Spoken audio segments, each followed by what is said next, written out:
할렐루야. 하루를 여는 말씀 묵상. 오늘 우리에게 주시는 하나님의 말씀은 사무엘상 20장 1절에서 17절 말씀입니다. 영원한 언약 제목으로 말씀을 나눕니다. 사울은 불쾌감과 시기함으로 다윗을 주목하기 시작했습니다.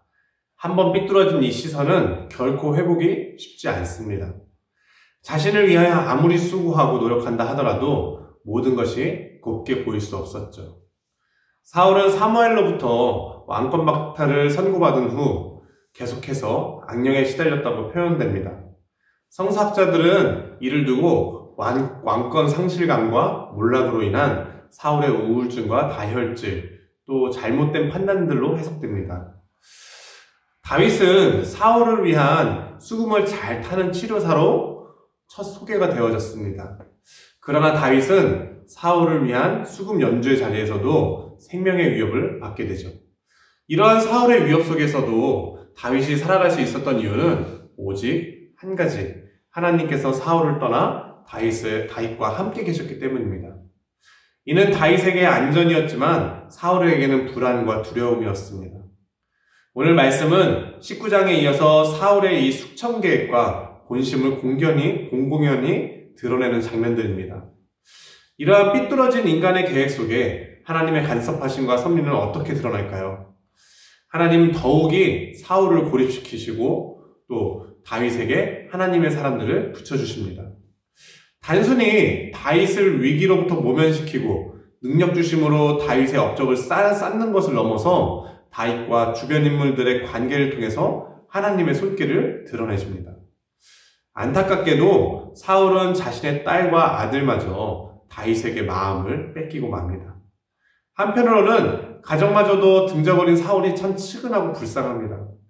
반면에 사울의 아들 요나단은 정의를 굽히지 않았으며 또 하나님의 계획을 바라보고 다윗을 사랑했습니다. 다윗과 요나단의 우정 속에서 우리는 하나님의 일방적이고 무한하신 사랑을 경험합니다.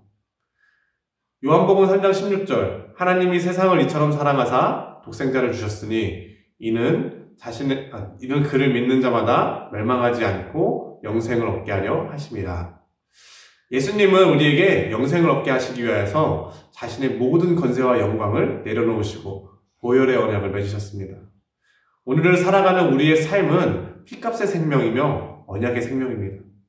다윗과 요나단의 우정의 언약을 함께 보며 인간의 언약보다도 더욱 굳건하고 단단한 예수님의 언약을 보기를 원합니다. 저는 오늘 말씀을 보며 첫 구절에서 놀라운 사실 하나를 발견했습니다. 다윗이 처음으로 입을 열었다. 다윗이 사무엘로부터 기름을 부은 후에 그보다 좀 더 앞서서는 하나님의 영이 사울에게서 떠나시고 또 하나님 마음에 합한 자를 찾으심이 선포되었을 때부터 사무엘상의 이야기는 다윗 중심, 다윗이 주인공이었습니다. 다윗이 골리앗과의 전투에서 승리하는 장면은 너무나 인상적인 장면이었습니다. 무너뜨릴 수 없는 신적인 존재로 등장한 이 골리앗을 쓰러뜨린 다윗은 하나님께서 함께 하시는 인물로 강조되었던 것이죠. 그러나 그에게 돌아온 상황은 죽음으로 내몰리는 상황이었습니다. 감사하게도 하나님은 다윗과 함께 하였고 또 위기 때마다 미갈의 도움으로, 사무엘의 도움으로, 요나단의 도움으로 목숨을 건지게 됩니다. 사울의 아픔을 치료하기 위해 수금을 타는 현장에도 죽음을 맞닥뜨려야 했었는데 다윗의 심정은 어떠했을까요? 아마도 저라면은 나 안 해먹어 이러고 돌아섰지 않았을까 합니다. 그러나 오늘 1절이 다윗의 큰 사람됨을, 큰 그르심을 말해줍니다. 의도적으로 다윗의 입술을 함구했다는 근거는 없지만 18장 또 19장까지의 사울의 음모 속에서 위협을 당하는 다윗의 모습을 다시 한번 보십시오.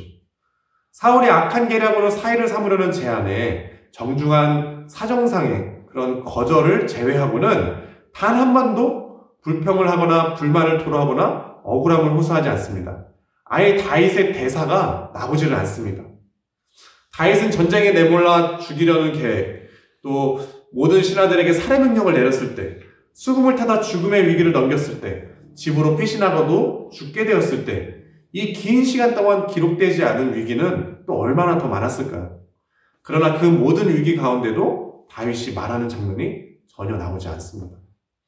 그렇게 함구하던 다윗이 라마나요 사무엘에게 피신하고 또 라마에서도 피신하여서 오늘 사울의 아들 요나단 앞에서 처음으로 하소연을 합니다.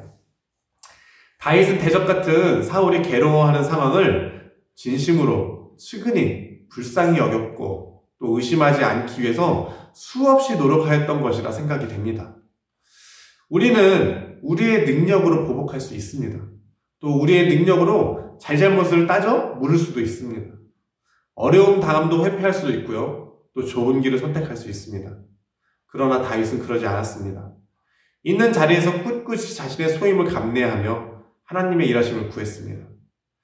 하나님은 다윗과 함께 하셨고 그를 더욱 지혜롭게, 더욱 귀하게 만드셨습니다. 그리고 수많은 위기 속에서 다윗을 건지셨습니다. 우리도 억울함, 어려움, 누명, 의도치 않은 일들에 휩쓸릴 수 있습니다.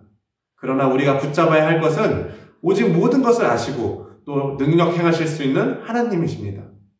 하나님은 그러한 상황을 외면하시지 않으시며 또 하나님의 계획과 섭리로 풀어가십니다. 능력 행하시는 하나님, 함께 하시는 하나님을 의지하십시오.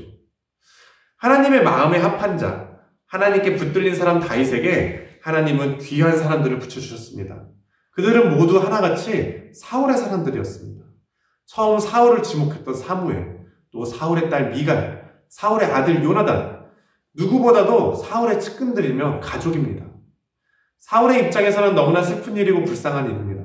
하지만 가족마저도 하나님의 손길로 쓰신다니 하나님의 일하심은 무섭도록 강력하십니다.